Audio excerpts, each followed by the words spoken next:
नमस्कार दोस्तों, स्वागत है आप सभी का हमारे चैनल में, जहां हम आपको देते हैं फाइनेंस और इन्वेस्टमेंट से जुड़ी जानकारियां।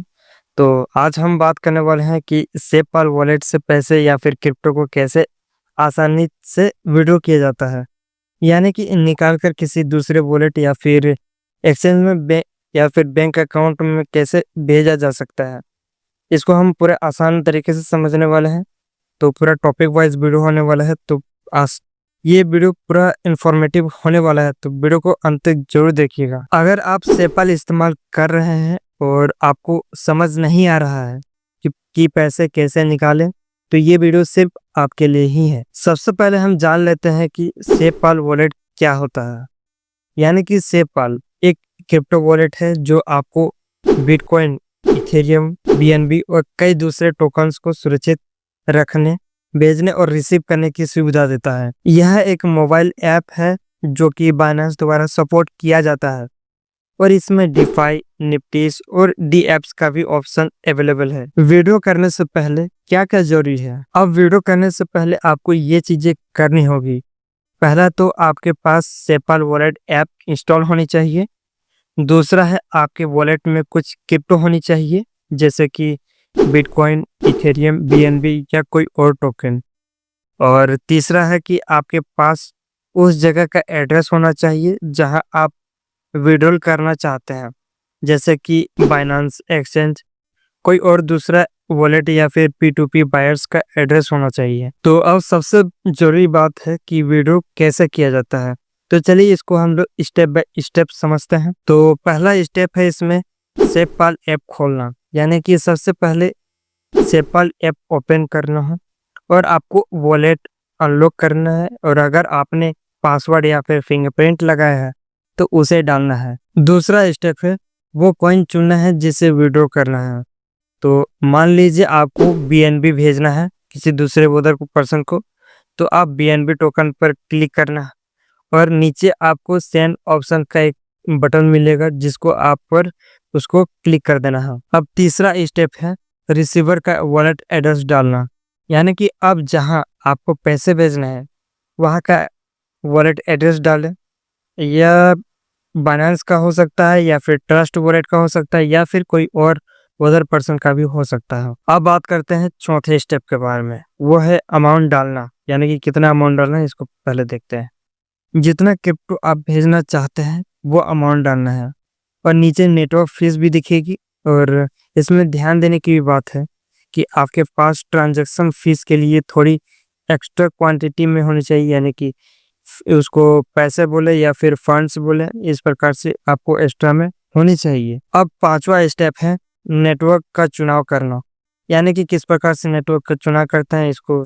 और नेटवर्क बहुत जरूरी होता है जब आप ट्रांजैक्शन करने जाओ तब। जैसे कि फॉर एग्जांपल अगर आप बीएनबी भेज रहे हैं तो आपको BEP20 या फिर BEP2 नेटवर्क होगा, और गलत नेटवर्क चुनने पर आपका पैसा खो भी सकता है, इसलिए वही नेटवर्क चुना है जो रिसीवर ने बताया है। अब बात आती है छठे स्टेप के बारे में, यानी कि वो है कंफर्म और सेंड पर क्लिक करना।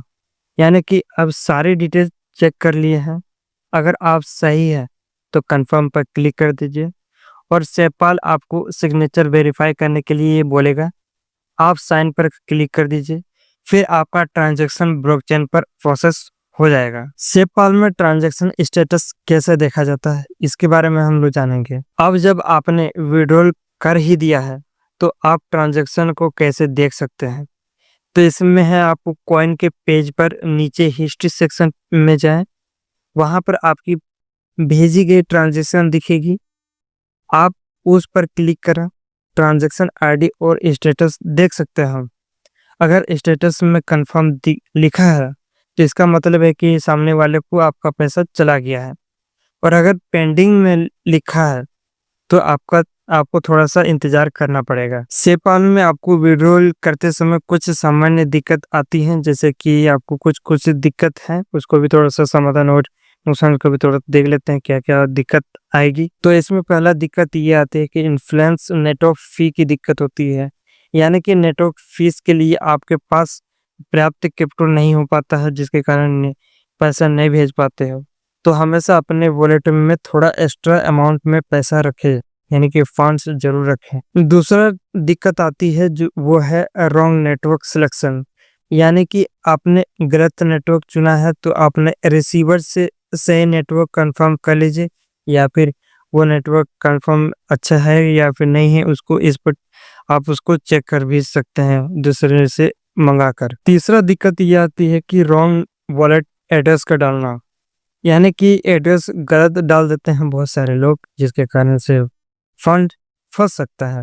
और एड्रेस हमेशा कॉपी पेस्ट करके ही डाल दीजिए, खुद से टाइप ना कीजिए कभी भी। तो ये आपको सबसे सेफली होगा कॉपी पेस्ट करके डालना। तो यही है मेरा रिक्वायरमेंट, जो कि कॉपी पेस्ट करके ही डालना। अब बात आती है सबसे कॉमन सवाल की, क्या सेपाल से डायरेक्ट अपने बैंक अकाउंट में विड्रॉल कर सकते हैं? तो जवाब है डायरेक्ट तो नहीं, लेकिन इनडायरेक्ट हो सकता है। जैसे कि सेपाल बाइनेंस में क्रिप्टो भेज सकते हैं।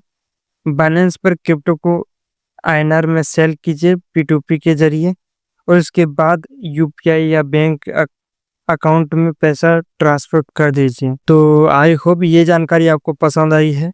पसंद आई तो वीडियो को लाइक, चैनल को सब्सक्राइब जरूर से कर लीजिएगा। और आपको ये वीडियो कैसा लगा, यानी कि ये था पूरा प्रोसेस कि सेपाल वॉलेट से विड्रॉल कैसे किया जाता है, पूरा स्टेप बाय स्टेप समझाया मैंने। तो आपको किस प्रकार से होता है, आप हमें उसको कमेंट बॉक्स में बता सकते हैं कि आपको किस प्रकार से पसंद आती है, किस प्रकार से नहीं। हो सकता है कि आप प्रैक्टिकल वे से नहीं समझा पा रहा हूँ, लेकिन मैं ज़रूर लेकर आऊँगा प्रैक्टिकल वे से। तो आप लोग कमेंट में ज़रूर बताइए कि आपको कैसी वीडियो चाहिए। तो मिलते हैं नेक्स्ट वीडियो में नेक्स्ट टॉपिक के साथ। तब तक के लिए धन्यवाद।